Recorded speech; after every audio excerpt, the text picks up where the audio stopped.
Let's look now a little bit more at Imam Ahmad's lifestyle and his personal charisma, because this helps in understanding his fiqh, and it's also something very beautiful and moving in its own right.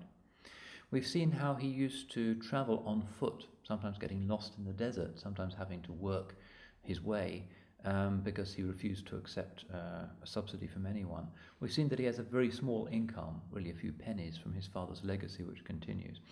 But he has a family, and in order to support them, the historians narrate that he followed three methods.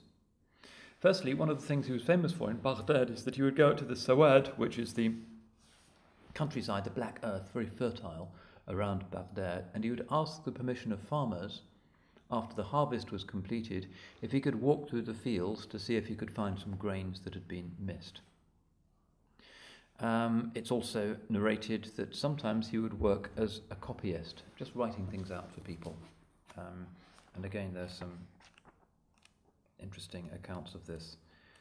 This one is from Tarikh al-Dhahabi, History of al-Dhahabi, just to give you an example of what his reputation was in these things. كان لنا جار, we used to have a neighbor, فأخرج إلينا كتابا, and one day he showed us a piece of paper which was something was written. فقال أتعرفون هذا الخط, and said, do you know this handwriting? قلنا هذا خط أحمد بن حنبل, and we said, that's the handwriting of Ahmad bin Hanbal. فكيف كتب لك, so how did he write this for you? قال كنا بمكة مقيمين عند سفيان بن عيينة.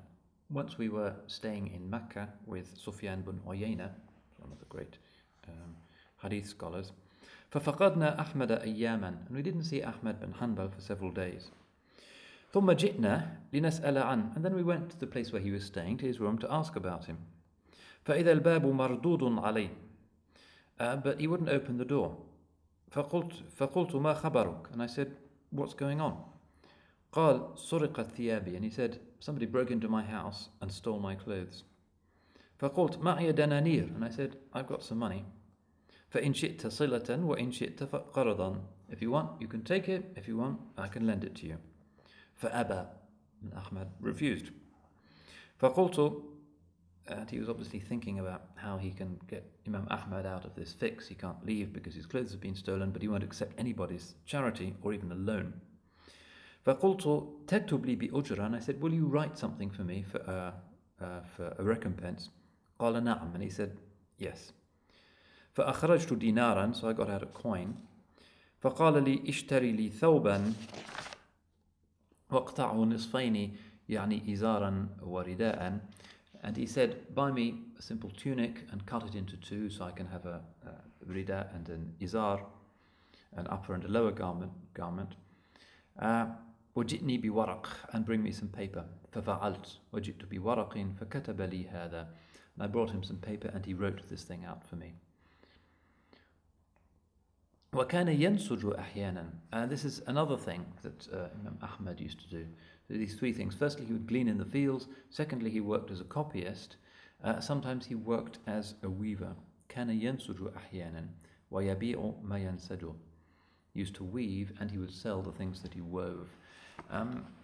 Whether it was weaving as such or some kind of basic embroidery or just sewing things for people is not quite clear, but there's a story of Ishaq bin Rahaway, who also has a great musnad, another great hadith scholar, who was quite close to him, who'd gone to Sana'a also to study with Abdul Razak al-San'ani, and stayed in the room above Imam Ahmad.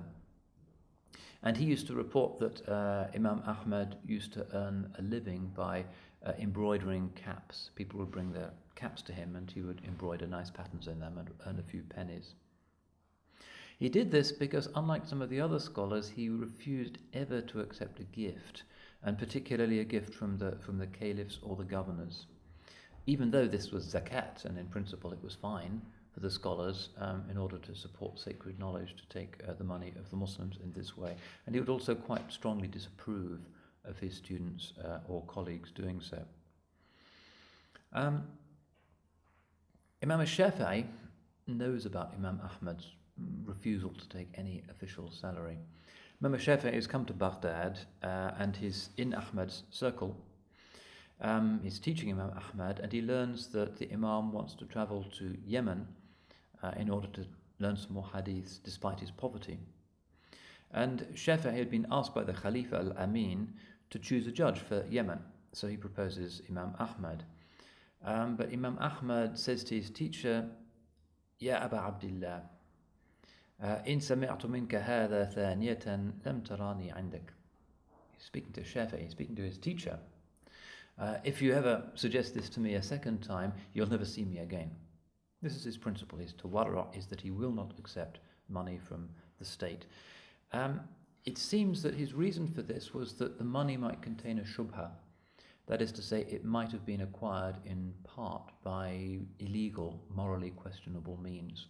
Governments sometimes were quite arbitrary in the way in which they levied taxes, and he didn't want to be supporting himself in this very blessed task of acquiring and promoting sacred knowledge from any money that might have been appropriated from the Muslims in an unlawful fashion. So he had this wara.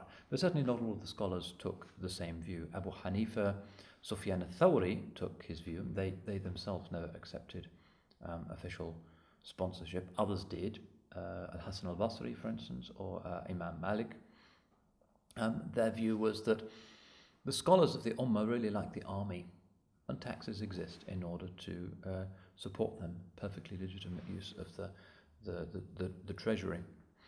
Others tended to take what you might describe as a middle way, working for the caliphs and taking their money, but giving the money in sadaqah. So this was the policy of Imam al-Shafi'i, who used to work for the Khalifa Harun al-Rashid, but gave his salary away regularly to the poor or to his students. Quite often this is the policy of the ulama, that they will accept an official post in order to help people in that post, and they will take the money, but they will not take it for themselves, but will give it to the needy. Imam Ahmad takes this more severe, restrictive view, but it also seems that he doesn't regard it as haram to take money from the state. It's his own personal scrupulousness that he doesn't want to support himself on money that might have been unethically acquired, but he doesn't consider this to be a fiqh position.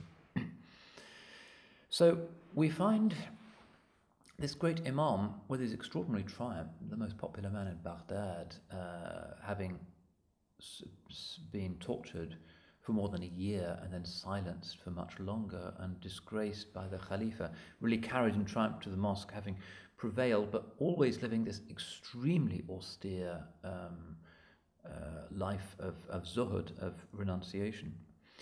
And as we've seen, well, that's how he was brought up anyway. His mother was poor,